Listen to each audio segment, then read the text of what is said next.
Yeah, sure. Thank you so much. We do have time for some questions. If you can come up to the mics. I'll defer the hard ones to Greg, though. Sign up. Okay. Hi, John Swartz from Montefiore. You spoke a little bit about the health plans, and I haven't heard that much about them in the DSRIP process. How will the Department of Health translate your desire to pay for value into the plan's willingness to pay for value? You know, it's all been very interesting lately, and especially since you're from Montefiore. You know, you had Dr. Burwell at Montefiore on Saturday announcing value-based payment for Medicare. So when DSRIP had come out and said, hey, we value-based payment, and with the schedule of 90% by year 5, I think a lot of people were saying no way. And then Medicare then joined on. So now we're talking about basically 50% of all insurance payments in New York State going through value-based payment in about 5 years' time. So there is a value-based payment work group where the Health Plan Association, Haney's, Greater New York, and other stakeholders are actively involved. There is a lot of stakeholder engagement discussions going on as far as just really negotiating, what constitutes value-based payment, what are all the possible definitions. I mean, but the real core of it is that it's getting away from fee-for-service. And so we're working with, all the various representatives around how does that get defined, and really looking at how those incentive, making sure that the right incentives are there, and then letting the providers choose, and the MCOs choose, what's the menu of options under value-based payment.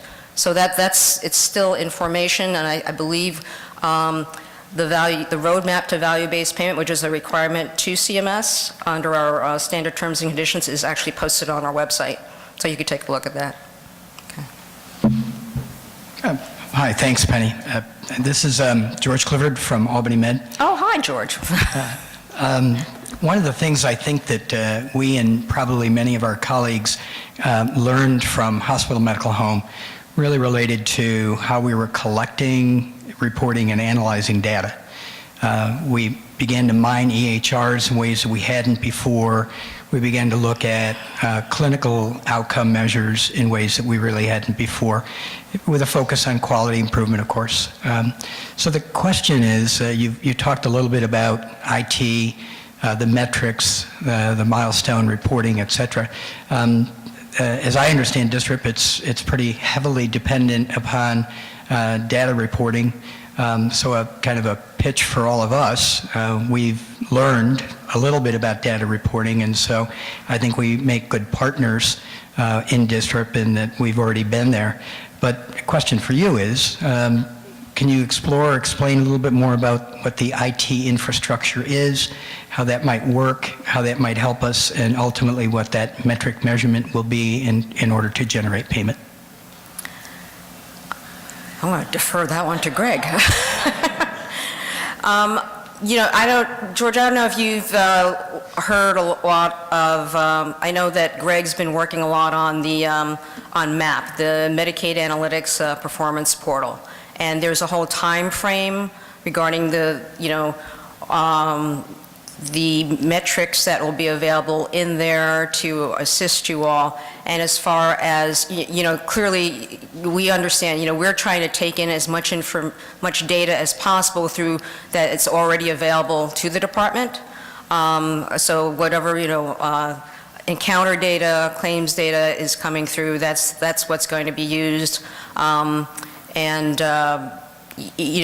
think, again, we're working closely with Pat Ruin's team on the quality, performance side, again, in terms of looking at all those data sources. There are some things that will still have to be done through some methods of, like the CAP survey. Obviously, it's a survey. There's those things that are still, within HEDIS that are still in medical record review that will continue. But the idea is that we're not going to ask you to do, that wouldn't be a whole new exercise. That's just utilizing what's already, in place. So I think that, we I think as you know, as we've been rolling things out, we have put on a lot of webinars and more, so we'll put this one on as things proceed further. We've just begun the CIO forum, with all the PPS leads, and I think there'll be more in terms of how we get also Shiny and the Rios, how that connectivity works and where we can go around that in the next, how do we strategically plan, and how we, using their kind of committed time frame about what they will be able to deliver. So. Hi, thank you. Thank you very much. I'm Monty Douglas at New York Medical College in Westchester. I think just really thank you guys for a wonderful conference. I think the whole day was really awesome. The thing I wanted to ask is, with all these projects that really helped these 166 primary care residencies across the state to adopt good behavior for their residents, to help to reduce hospitalization and to reduce ED visits. Many of those things like care transitions, transition of care teams, increased continuity, embedding behavioral health into primary care. These are things that the Hospital Medical Home Demonstration Grant has supported over the last 2 years. And wouldn't it make sense for that $250 million to be adopted by the PPSs such that these residencies can be supported? Because none of them are ready for value-based payments. So here, all the money is going to the PPSs. The PPSs are variably connected to those residencies. Mostly are not, although they might be at the same institutions. And we have been even told that this is meant to be a replacement to some extent for that $250 million for the hospital home demonstration, that it will be folded into DSRIP.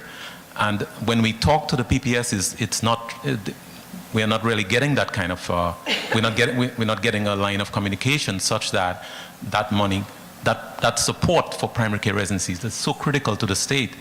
You know that more than half of these primary care residents are going out of the state after graduation. To me, this is the time when those PPSs should be asked by the Department of Health to support those residencies such that they can make that transition into value-based payments and maintain the good behavior that they had developed over the last 2 years. So I'm just not seeing that connection, and I'm just a little concerned about that. I think your point about there's been this performance that's been done by the teaching hospital medical home and around care transitions and good results. I think those are the things that, the PPSs would need to understand, that, if those aren't continued to be supported in some way, then those results don't stay, and they are held to those results. I think what is, it's a situation where the state has chosen not to be overly prescriptive. It really is about, what works in the local environment, and I think it is, really collaboration has to be built on those terms of the internally agreed terms about performance and roles and everything else.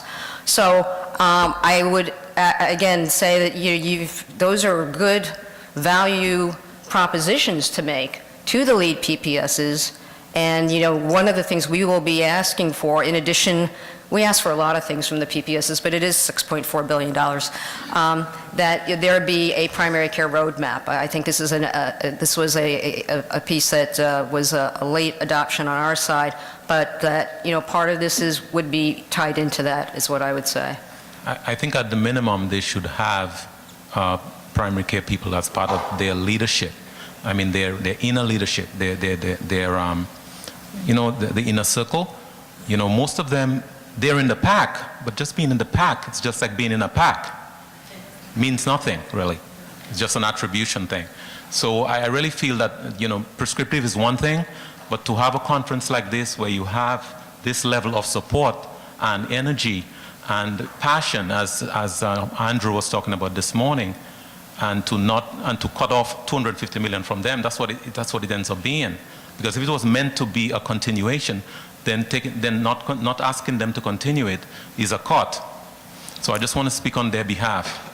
Absolutely, and I think it really does go back to how are they going to achieve these DSRIP measures without primary care, without the active involvement and the active building up of primary care. So I think, again, it is that value proposition that you bring, say, this is what we've built. How are we going to continue this? How are we going to expand this? Thank you. Thanks for the presentation, but my question is really not directed to you. I actually want to direct this question to DOH, if they can address that during their closing remarks. I just wanted them to kind of talk about this news that we got regarding the incentives being cut. And for us who acquired PCMH 2011, we acquired 2011 level 3. And now I guess the talk in the town is that we need to get into 2014. A few days ago, I reached out to NCQA, and NCQA informed me that they do not have currently a process for an upgrade from 2011 to 2014. So is somebody talking to NCQA and DOH to make sure that, you know, we are not caught in this in the middle? Because as much as we want to get into 2014, our recognition is going to be renewal in 2017. So what do we do in the meantime, April 1st being the day that this stuff is supposed to be happening? Thank you. Aren't you glad I'm here? So thanks for the question. We have been talking to NCQA. It's our understanding that, like they have done previously with 2008 to 11, that they are actually building the pathway for folks to be able to make that transition and trying to do it shorter. So afterwards, you tell me who you spoke to at NCQA, because we have been in conversation with Trish Barrett, Peggy O'Kane, and so on about the transition. That'd be great. That'd be great. So we are anxious to have that happen. Again, we are aware of the concern in the, around the changes that are happening. It is a decrease on the 2011 side, but it hasn't gone away. I've gotten some calls saying, I'm hearing that all the money's going away. That's not true. There's a decrease in the amount on level 3 2011 from $6 to $4, but we've increased the dollar amount on 2014. And we've done that